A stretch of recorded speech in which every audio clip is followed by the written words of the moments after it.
What's going on, everyone? This is Kevin Breeze here, and in this video we're going to be comparing the Moto E5 Cruise to the iPhone X. So I thought this would be an interesting comparison considering that the iPhone X is selling for $999 and the Moto E5 Cruise is selling for 1/10 of the price of that at just $99.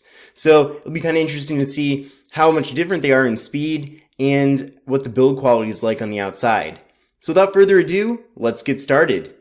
So first I want to point out the size difference of these two devices. So holding them up, just like this, you can see that the Moto E5 Cruise is taller than the iPhone X.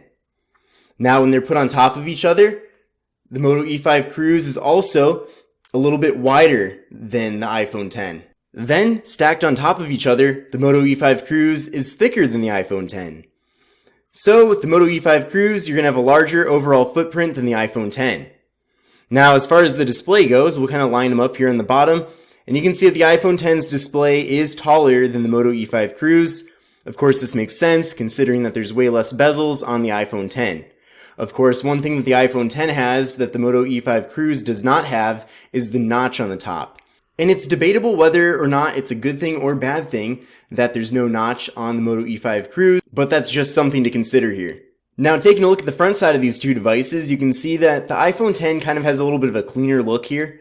On the Moto E5 Cruise, we have the Motorola word mark here. And a feature that's on the Moto E5 Cruise that's not on the iPhone X is a front-facing camera flash. So that's pretty unique. I don't even see that on very many phones at all as it is. And that feature is available on the $99 Moto E5 Cruise. Of course, you're getting other front camera technology with the iPhone X as you're able to do the face unlock, and that feature is absent on the Moto E5 Cruise. Taking a look at the left side of these two devices, you can see that there are no buttons at all on the Moto E5 Cruise, whereas the iPhone X has the mute switch and the volume rockers. Now, this can be a good thing if you're going to be wearing a wallet case with your phone, as generally when you have a wallet case, it's kind of inconvenient to have buttons on the left side of the device. So just something to keep in mind there. Flipping over to the other side here on the iPhone X, we have the SIM card slot and we have the power button. Then on the Moto E5 Cruise, we have the volume rocker and the power button.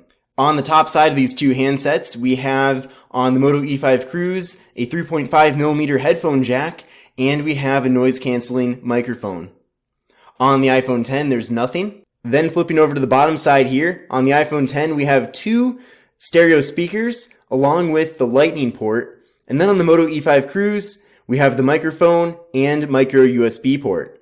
On the back side here, we have the Cricket branding on the bottom on the Moto E5 Cruise. Then we have the Motorola M logo, and then we have the camera module.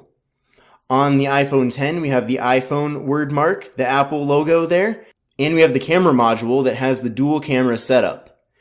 Now, another thing too that I just wanted to mention here is that on the Moto E5 Cruise, you are not getting wireless charging, but on the iPhone X you are.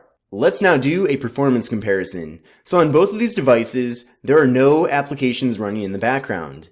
Now I'm actually going to put these down on the table here for this test, and then I'm going to start the internet browsers at the same time. Alright, so let's get started. 1, 2, 3. So you can see on both devices, the internet browsers started nearly instantly.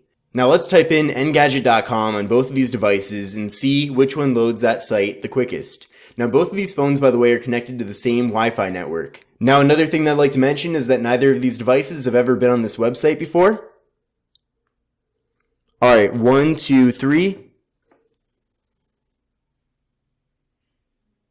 And the iPhone X loaded Engadget quicker. So you can see content is already playing on the iPhone X, and we still have the video loading here on the Moto E5 Cruise. Scrolling is very smooth on the iPhone X. It has no problem loading content that's further down on the web page. Then on the Moto E5 Cruise, we get kind of a similar scrolling experience, but definitely a little bit slower on loading some of these images. The next thing that I want to try is the camera app. So 1, 2, 3. And the iPhone X was able to display the camera quicker than the Moto E5 Cruise. Now for the final test here, let's try out Minecraft. So Minecraft is a pretty big game, so we'll see how it loads on both devices. 1, 2, 3. So Minecraft loaded up very quickly on the iPhone 10, and if you notice there was a little bit of a stutter when I tapped on the icon on the Moto E5 Cruise, and it's now loaded up on that device. And interestingly, they kind of load on the reverse sides of the two devices, but that's okay. It's not really a big deal. So here's Minecraft on the two devices. Alright, so that concludes my comparison between the Moto E5 Cruise and the iPhone 10. All in all, my conclusion out of this is that I'm impressed with the Moto E5 Cruise. While the iPhone 10 is faster in all ways than the Moto E5 Cruise, you have to keep in mind that you're going to be paying 10 times the price for the iPhone 10. So for 1/10 of the price, you're definitely not getting 1/10 of the performance here with the Moto E5 Cruise. It definitely does a good job at loading everything in a timely manner.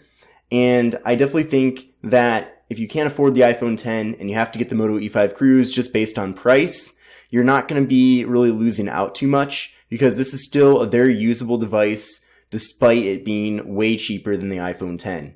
There's tons of other features, of course, you're gaining with the iPhone 10, such as wireless charging, the ability to unlock the phone using your face, and just a whole slew of other things. But really, if you're just looking for a phone that can get the job done and make calls and send messages and watch some content now and then and take some pictures, then the Moto E5 Cruise will definitely fulfill those needs. So I hope you enjoyed this video.